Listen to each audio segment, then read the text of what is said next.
নমস্কার, কেমন আছেন বন্ধুরা? মেঘনন্দা ডায়েরির আরেকটি ব্লগে আপনাদের স্বাগত। আজকে আরেকটি রেসিপি নিয়ে আপনাদের কাছে চলে এলাম। আজকে রেসিপি হলো গাঠি কচু ইলিশ মাছের মাথা দিয়ে তরকারি। দেখুন, গাঠি কচুগুলো আমি কেটে নিয়েছি আগে। গাঠি কচুগুলো এরম করে কাটবেন, এরম করে কাটবেন।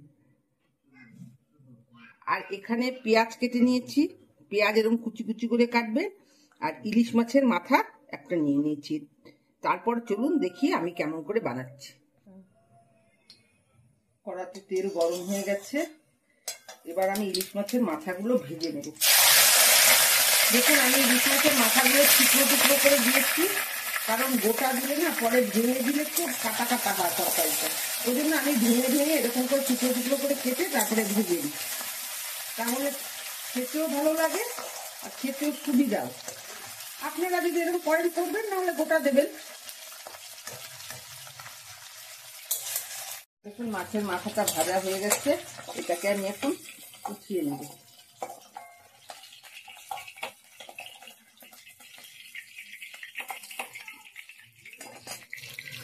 এবার এই তেলের মধ্যে একটু কালো জিরে সম্বার দেব। কালো জিরে ফোড়ন দিলাম, আর পেঁয়াজ কুচিগুলো যে কেটে রেখেছিলাম সেই পেঁয়াজ কুচিগুলো দিয়ে দিলাম।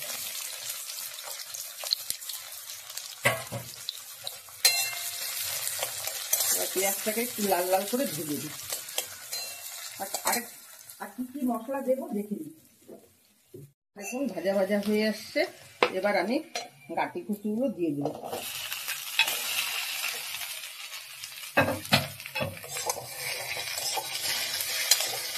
দিয়ে এর মধ্যে একটু লবণ,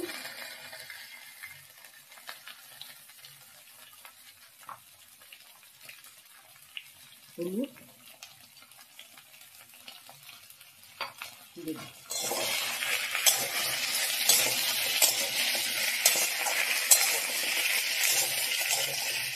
দিয়ে একটু নাড়াচাড়া করে এর মধ্যে একটু জল দিয়ে, সামান্য জল দিলেন যাতে একটু কচুটা সিদ্ধ হওয়ার জন্য।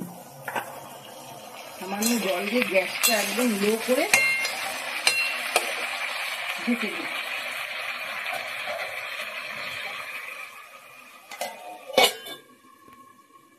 আমি কি মশলা বেটে নিচ্ছি দেখুন। আমি 4টে লঙ্কা দিলাম, আপনারা যদি বেশি ঝাল খান বেশি মশলা দেবেন। আর টমেটো কুচিটা দিয়ে দিলাম। এবার মশলাটা পেস্ট করে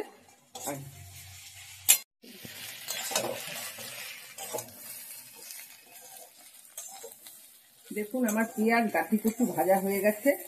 এবার আমি লঙ্কা টমেটোটা যে পেস্ট করে রেখেছিলাম সেটা দিয়ে দেব।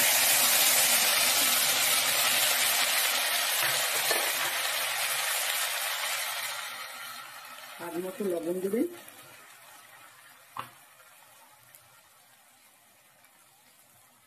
হলুদ,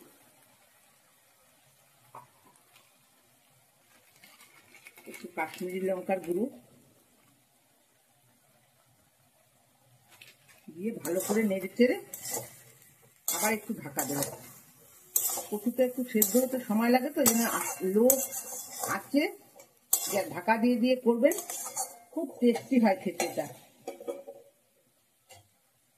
এটা জানেন আমার শ্বশুর বাড়ির রান্না, আমি কোনোদিনও খাইনি। আমি শ্বশুর বাড়িতে বিয়ে হয়ে যাওয়ার পর এটা খেয়েছি। এখন পর্যন্ত আমি কাউকে দেখিনি এই রান্নাটা করতে, একদম নতুন রেসিপি। মশলাটাও ভাজা হয়ে গেছে, কচুগুলো খুব সুন্দর সেদ্ধ হয়ে গেছে।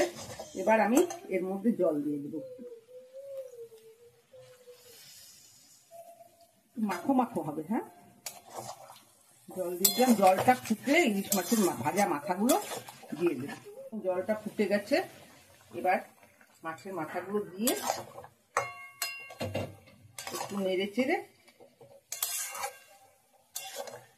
আর একটু ফুটিয়ে নিয়ে নামাবো। তরকারি হয়ে গেছে, এখন গ্যাসটা অফ করে দেবো।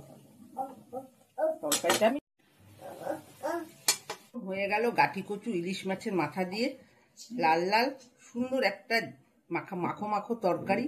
আপনারা করে দেখবেন, খেয়ে দেখবেন, খুব টেস্টি হয়। আর আপনাদের যদি এই রেসিপিটি ভালো লাগে, লাইক, শেয়ার, কমেন্ট করবেন এবং চ্যানেলটি সাবস্ক্রাইব করতে ভুলবেন না কিন্তু।